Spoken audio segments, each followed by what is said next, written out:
The Brothers of Liberty, here to remind you what true freedom is. Hello, and welcome to another edition of Brothers of Liberty with the older brother here. In this video, we're actually going to go back and look at the Taliban since their takeover on August 15th. It's been about over a month and a half now, because today is September 30th. And I just want to take a look at what's been in the headlines since the takeover. I said before in the video that I did that we'll definitely do more videos on Afghanistan because this is going to be a current event that is not going to go away anytime soon. Um, and looking here, there's several things already that has happened and we should be worried about. First off, a week after they took over, the Taliban told working women to stay home for their safety until a proper system is in place to ensure their safety. Um, they're still at home, not able to work or go to school. And then we have one on September 17th news article where it stated that the Taliban banned girls from secondary education in Afghanistan. States only male teachers and boys would attend school or teach school from the 7th to 12th grades. So, their mild form of government and respect to women's rights has not been respected yet. It doesn't seem to be a mild form of government. It seems to be more hardline, as the old regime was. Another one here on September 23rd news article. Taliban official states strict punishment and executions will return, including amputations and of hands, and although they may not be done in public. He stated that no one will tell them what their laws will be. Will make the laws based on the Quran. Um, so once again, that I do believe in capital punishment for certain crimes. But they're talking about cutting off hands again. They're returning to the old punishment ways. I wonder if stoning would be involved as well. Um, and in another September 27th article, Taliban the Taliban banned Helmand Providence barbers from shaving or trimming beards, saying it breaches their interpretation of Islamic law. So now you're pretty much out of a job as a barber because now you can't shave or trim beards. They haven't said nothing about the hair yet, so we'll see what happens there. And an article on September 29th where a Taliban official said women will not be allowed to come to universities or work. Now, that was done by a chancellor of the Kabul University. Um, he stated that suggested return to policy, and he tweeted, as long as their real Islamic environment is not provided for all, women will not be allowed to come to universities or work. Islam first. And then he retweeted, say that's not what he meant. Then he deleted all his tweets altogether. Yeah, this is not when the Taliban ruled from 1996, or I'm sorry, 94 to 2001. If you're going to tweet it, everybody will see it. So yeah, you gotta be careful what you say nowadays because it will be recorded if you're tweeting it and screenshots and everything else. A lot easier to see what you said. Now also since then there's been a handful of protests from women against the Taliban rules, and they've been faced violent crackdowns in Kabul and other cities in Afghanistan. And the most also that the Afghanistan government is all male members. There's also was a story that's happened since the fall of Afghanistan, where female Afghan judges have been in hiding because the men they convicted that were released when the prisons were opened up have been texting them, threatening to kill them. They've hid. There's one instance where a Taliban a male member came back to the family to get some stuff from a house. They beat him, and he had to go to the hospital trying to find the whereabouts of the female judge. And Taliban officially says, "Oh, we're not going to hurt them, and we'll crack down on anybody that's trying to threaten them." Why did you beat up the guy then for when you found him in the house and wondering where the female judge was? Actions speak louder than words. Action speaks volumes. Um, Now, what I find funny is that in all these news articles, and I'm pretty sure there's a whole lot more, these are the ones that I just covered on my headline news segment or ones I've mentioned in the past. But it's funny how I don't hear any of the squad members in the United States Congress mentioning all the atrocities that the Taliban's committing, especially to the women. Most 5 of the 6 squad members are women, but yet they're silenced, tripping. They're more vocal against Israel and their right to defend themselves against a terrorist organization, and then they are against an organization that has been known to commit atrocities, who are still committing atrocities, and not saying a word.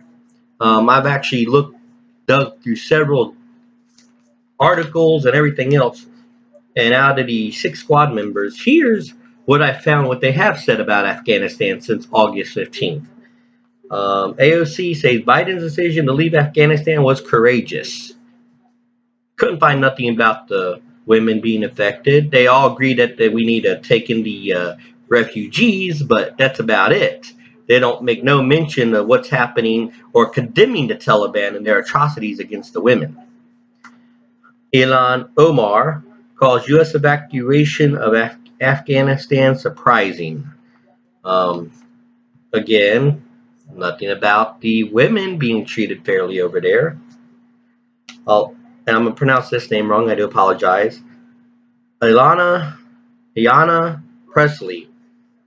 Now, she made a good point. She said it didn't matter which administration that pulled out of Afghanistan, the Taliban would have took over. I do agree with her on that. That, mind you, that was the only comment she made about it, other than the refugees needing a safe haven. And she still didn't condemn them for violating women's rights. But she didn't make a good point, and I agree. Yes, it doesn't matter if it was the Obama administration, the Trump administration, it would have fallen.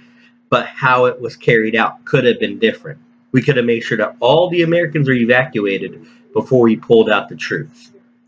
Big difference. And I'm sure that the President Obama or President Trump would have done that, where Biden just said, hey, we'll all leave at this point and that's it. Doesn't matter if you're left behind or not. I'll save you as many Americans as I can, but if we leave them behind, big deal. That's why former special forces people, teachers, things like that had to go behind enemy lines and rescue the Americans and the people who helped the Americans. Rashida Qalib said that, and she made a tweet that was just outrageous, said that the U.S. funded the Taliban in the 80s against the Soviets and we're paying for it.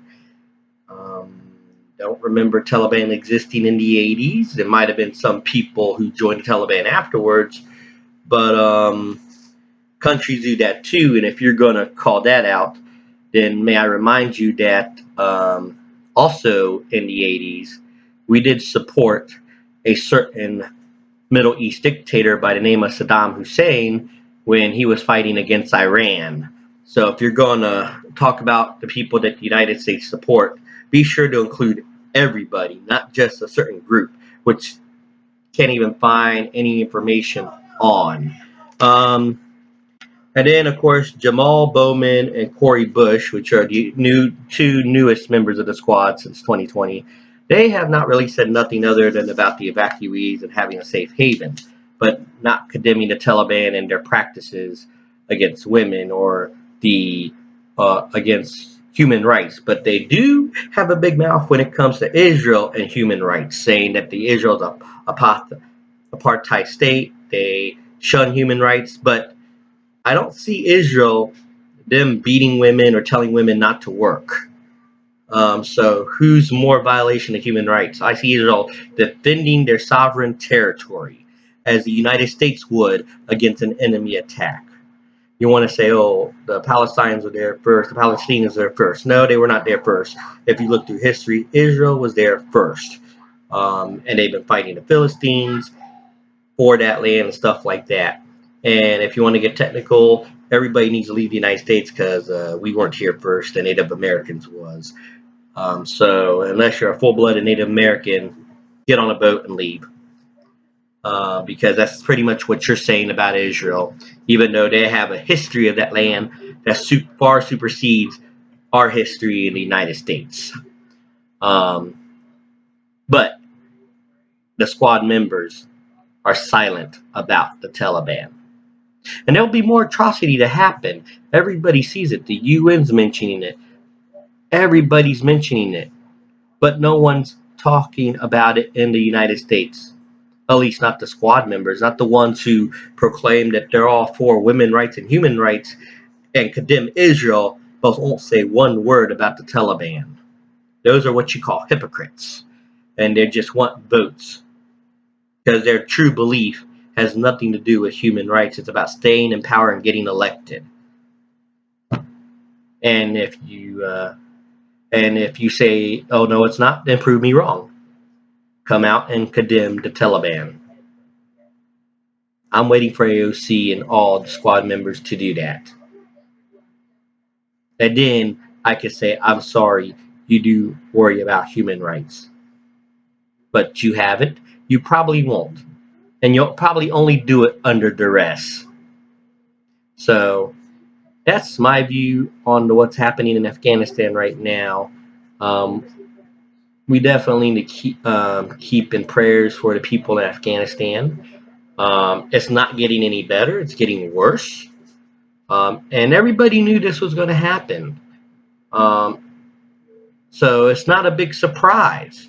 But the biggest surprise is the people that's being quiet about it, who claim that they want to work for everybody's rights and civil rights, but yet they only care about the civil rights in Israel, when Israel defending himself here, but apparently not when the Taliban matters. So you either can put up or shut up. Everyone's entitled to opinion, but if you're going to say condemn one group of people, you better condemn every group of people that is guilty of it. And truly guilty of it, not people just defending their homelands and fighting terrorists. But that's just my thoughts on it. What are your thoughts? Like, share, subscribe, comment in the box below. Hit that like button, hit that subscribe button, follow us. And if you have any topics you want us to discuss or want a new segment that you want to see weekly or something, give us an email on brothersofliberty76@gmail.com. Once again, this is the older brother, always reminding you what true freedom is.